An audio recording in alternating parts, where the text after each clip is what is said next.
ഇനി ആരോഗ്യമുള്ള പല്ലുകൾക്കായി doctor ദിനക്സ് family dental clinic തന്നെ ചൂസ് ചെയ്യും. കൂടുതൽ വിവരങ്ങൾക്കായി കോൺടാക്ട് 6238355070.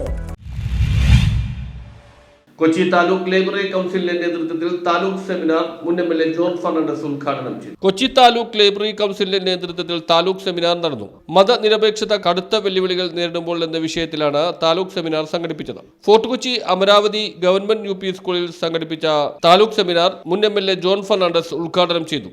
അങ്ങനെ വിഷയങ്ങൾ തീരുമാനിക്കുന്നത് എന്തിനെന്ന് ചോദിച്ചാൽ ആ വിഷയത്തെ സംബന്ധിച്ച്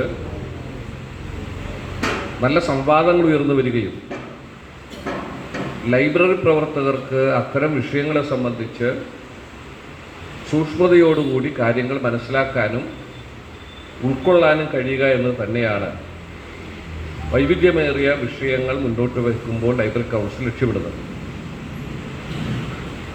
നമ്മുടെ കേരളത്തിൻ്റെ പൊതു സാമൂഹ്യ അന്തരീക്ഷത്തെ രൂപപ്പെടുത്തിയതിൽ ഇത്തരത്തിലുള്ള പൊതു സംവാദങ്ങൾ വലിയ പങ്ക് വഹിച്ചിട്ടുണ്ട്. S. സന്തോഷ് കുമാർ അധ്യക്ഷത വഹിച്ചു. KS Radhakrishnan, NKM Sharif, PC Kunjukunju, CV Soman, NM Gopakumar, Leela Jose എന്നിവർ സംസാരിച്ചു. മറ്റേത് ഭരണഘടനയെക്കാട്ടിലും മികച്ച ഭരണഘടന എന്ന് പറയുന്ന നമ്മുടെ ഭരണഘടന ഏറ്റവും വലിയൊരു വിപത്ത് നേരിടുന്ന ഒരു കാലയളവിലൂടെയാണ് പോയിക്കൊണ്ടിരിക്കുന്നത്. ഇത് നമുക്ക് ആ രീതിയിൽ അങ്ങനെ മുന്നോട്ട് പോകാൻ പറ്റില്ല.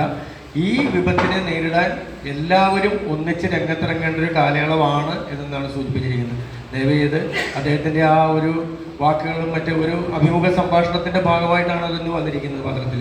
അതിൻ്റെ പൂർണ്ണരൂപം അതിൻ്റെ മാതൃഭൂമിയിൽ തന്നെ പത്രത്തിൽ നമുക്ക് ഓൺലൈനിൽ കയറിയാൽ കിട്ടും. നോക്കിയില്ല, എന്നാലും ഞാനിതിപ്പോൾ വളരെ ആവശ്യമായിട്ട് കണ്ടതുകൊണ്ട് ഞാൻ നിങ്ങളോടൊന്ന് സൂചിപ്പിക്കുകയാണ്.